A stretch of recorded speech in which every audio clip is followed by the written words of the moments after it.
প্রধানমন্ত্রী তারেক রহমানের কর্তৃক বাস্তবায়িত জনকল্যাণমূলক কর্মকাণ্ডের প্রচারণা এবং আসন্ন ফরিদপুর সদর উপজেলা নির্বাচনকে সামনে রেখে এক মতবিনিময় সভা অনুষ্ঠিত হয়েছে।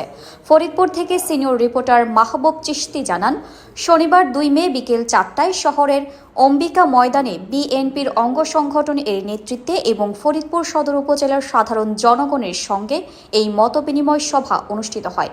সভায় বক্তারা বলেন, প্রধানমন্ত্রী তারেক রহমানের নেতৃত্বে দেশের উন্নয়ন ও জনকল্যাণমূলক কার্যক্রম তৃণমূল পর্যায়ে পৌঁছে দিতে সবাইকে ঐক্যবদ্ধভাবে কাজ করতে হবে।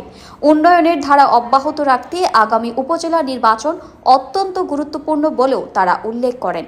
মতবিনিময় সভার আয়োজক ফরিদপুর জেলা যুবদলের সাধারণ সম্পাদক মোহাম্মদ জাহাঙ্গীর হোসেন। তিনি বলেন, জনগণের প্রত্যাশা পূরণ এবং এলাকার সার্বিক উন্নয়ন নিশ্চিত করতে সৎ, যোগ্য ও জনবান্ধব নেতৃত্ব প্রয়োজন। এই সময় তিনি আরও বলেন, আমি বিগত দিনে দুঃসময়ে আমি আমার নেতাকর্মীদের নিয়ে রাজপথে আন্দোলন সংগ্রাম করে এসেছি, বহুবার জেল খেটেছি, তবু দলের সাথে কোনোদিন বেইমানি করিনি। তাই আমি মনে করি আগামী উপজেলা নির্বাচনে আমাদের প্রধানমন্ত্রী জননেতা তারেক রহমান আমাকে সঠিক মূল্যায়ন করবেন।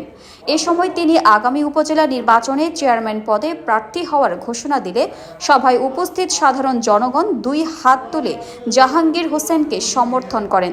তার এই ঘোষণায় উপস্থিত নেতাকর্মী ও সাধারণ মানুষের মধ্যে ব্যাপক উৎসাহ উদ্দীপনা লক্ষ্য করা যায়। সভায় নেতৃত্ব, স্থানীয় নেতৃবৃন্দ, গণমান্য ব্যক্তিবর্গ ও বিভিন্ন শ্রেণী পেশার মানুষ উপস্থিত ছিলেন।